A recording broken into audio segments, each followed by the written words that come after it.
Vasanth TV ரசிகர்களுக்கு வணக்கம். இன்னைக்கும் நம்மளுடைய சினி பூத்துல சினிமா பத்தின பல விஷயங்களை தான் பார்க்க போறோம். யோகி பாபு அப்படின்னு சொல்லும்போது இப்போ ஏதோ 1-2 படங்கள்ல மட்டும்தான் ஒரு காமெடியன் ரோல் அப்படின்லாம். ஆனா கதாநாயகனா களமிறங்கி கலக்கிறதுல யோகி பாபு அடிச்சுக்க முடியாது அப்படின்னு சொல்லலாம்.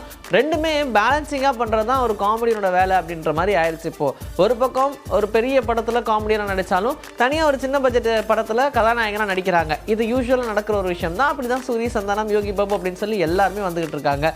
குட் பேட் அக்லியில கூட யோகி பாபு ஒரு சின்ன கட்டு தான் வந்திருப்பாங்க. பட் ரொம்ப டேர்னிங்கான பாயிண்ட் கிளைமேக்ஸ்க்கு முன்னாடி வரதுனால அந்த சீனுமே ரொம்ப சூப்பராக இருந்துச்சு அப்படின்ற மாதிரிலாம் சொல்லிட்டு இருந்தாங்க. ஸோ அந்த மாதிரி பெரிய பெரிய பட்ஜெட்டில் இருக்கக்கூடிய படங்களுக்கு ஒரு சின்ன கேமியோனாலும் சரி, காசு தந்தால் ஓகேப்பா பண்ணிடுவோம், நமக்கு நல்லா பெரிய படம் வேறு அப்படின்ற மாதிரி ஒரு பெரிய பேனரெல்லாம் ஒர்க் பண்ணுவாங்க. ஆனால் யோகி பாபு ரொம்ப நாள் ஆயிடுச்சு கதாநாயகனாக நடிச்சு அப்படின்னு கேட்டுட்டு இருந்தா, இப்போ அடுத்ததாக ராஜ்மோகனுடைய இயக்கத்தில் யோகி பாபு கதாநாயகனாக ஒரு திரைப்படத்தில் நடிக்க போகிறாங்க. இது கிட்டத்தட்ட ஒரு உண்மையான கதை தான். ஆனால் அவரோட மனசில் பயங்கரமான ஒரு தாக்கத்தை ஏற்படுத்துறதுனால இந்த கதையை டேக் ஆஃப் பண்ணலாம் அப்படின்னு சொல்லி இயக்குனர் டிசைட் பண்ணியிருக்காராம். யோகி பாபு தான் இதில் கதாநாயகனாக நடிக்கிறாங்க. இதில் ஹீரோயினா அனாமிகா நடிக்கிறாங்க அப்படின்றதையும் சொல்லியிருக்காங்க.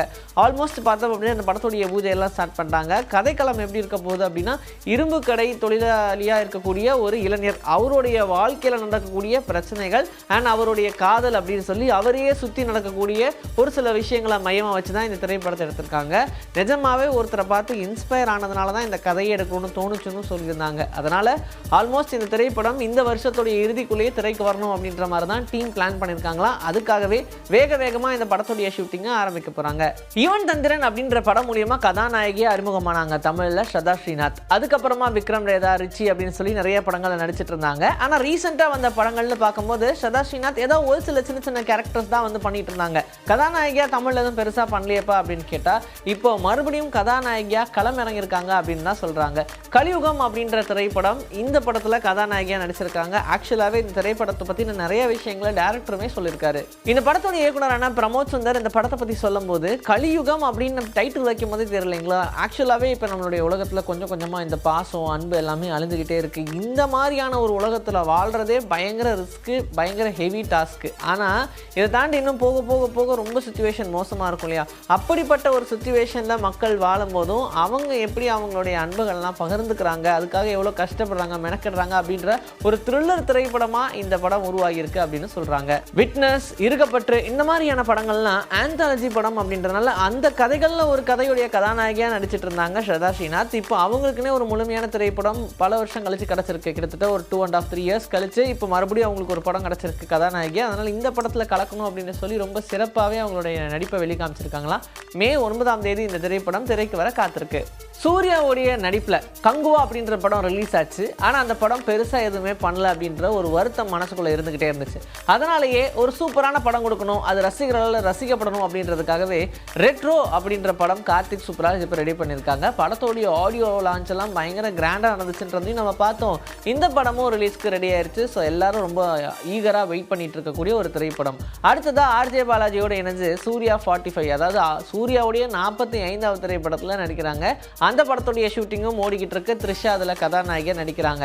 இதற்கு அடுத்தபடியாக வெற்றிமாறனுடைய இயக்கத்தில் வாடிவாசல் படம், ஆல்ரெடி இந்த படத்தில் நடிக்க வேண்டியதுதான், ஒரு சில காரணங்களால் தள்ளி போய்கிட்டே இருந்துச்சு. வெற்றிமாறனுமே விடுதலை பார்ட் 1 பார்ட் 2 அப்படின்னு சொல்லி ரொம்ப பிஸி ஆகிட்டாரு. அதனால இந்த வாடிவாசல் படத்தை அவரால் பண்ண முடியல. இப்போ வாடிவாசல் படமும் ரெடி ஆகிட்டு இருக்கு. ஸோ சூர்யா வந்து இதில் நடிக்க வேண்டியது மட்டும்தான் பாக்கி அப்படின்னு சொல்லிட்டு இருந்தாங்க. அடுத்த படமாக என்ன படம் அப்படின்னு கேட்டால், வெங்கி அட்லூரி ஆல்ரெடி நமக்கு வாத்தி, லக்கி பாஸ்கர் மாதிரியான திரைப்படங்களை கொடுத்த வெங்கி அட்லூரியோட இணைஞ்சு ஒரு படம் பண்ண போகிறதா சொல்லியிருந்தாங்க இல்லையா?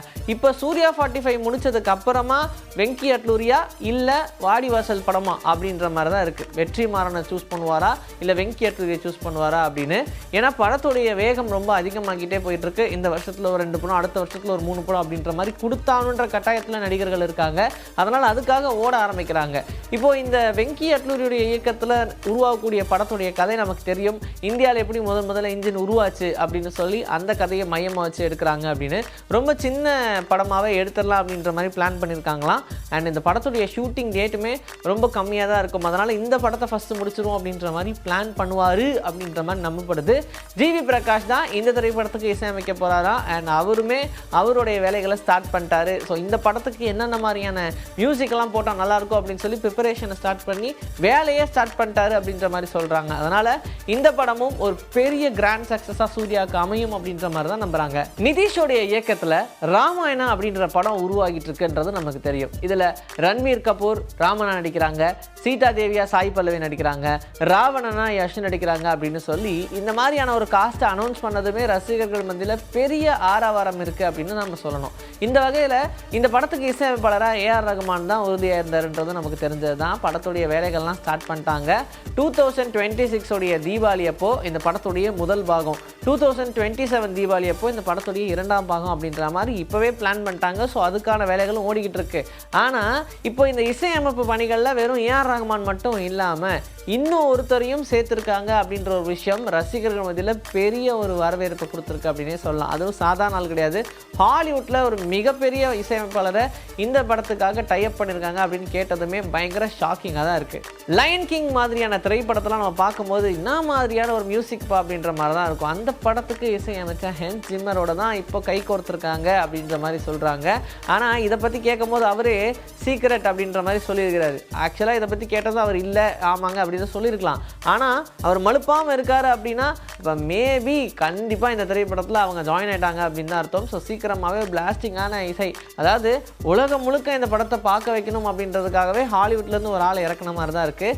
ஸோ இது கிட்டத்தட்ட ஒரு பேன் வேர்ல்டு படமாக இருக்கும். ராமாயணம் முழுக்க இந்த உலகம் முழுக்க என்ன தான் வந்து ஸ்ப்ரெட் ஆயிருந்த ஒரு விஷயமா இருந்தாலும் அதையும் தாண்டி இந்த படம் மூலியமாக நம்ம எல்லாத்தையுமே எல்லா லாங்குவேஜ்லையும் சொல்லுவோம் அப்படின்ற மாதிரி மல்டி லாங்குவேஜ்லையும் இந்த படம் உருவாக காத்திருக்காம். ஸோ சீக்கிரமாகவே இந்த படத்துடைய ஃபர்தர் அப்டேட்ஸ்க்காக நம்ம காத்திருக்கலாம்.